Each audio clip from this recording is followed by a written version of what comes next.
আসসালামু আলাইকুম রহমতুল্লাহ। প্রিয় ভাইরা, আজ আপনাদের সামনে এমন এক সময় কথা বলছি, গোটা পৃথিবীতে মুসলিমদেরকে হত্যার যেন এক মহা উৎসব শুরু করেছে কাফেরেরা।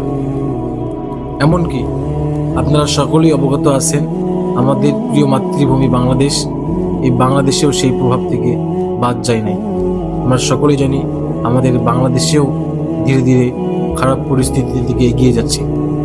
তো এই মুসলিমদের এই দুরবস্থার সময়ে আমি আপনাদের সামনে এমন একজন নেতাকে পরিচয় করে দিতে চাই, যার উপরে আল্লাহর সাহায্য আছে, এবং আমি খুবই গুরুত্বপূর্ণ মনে করে আপনাদের সামনে কথাগুলো প্রচার করার চেষ্টা করছি, আপনাদেরকে জানানোর চেষ্টা করছি যে আমাদের আল্লাহর পক্ষ থেকে একজন ইমাম নিযুক্ত করেছেন।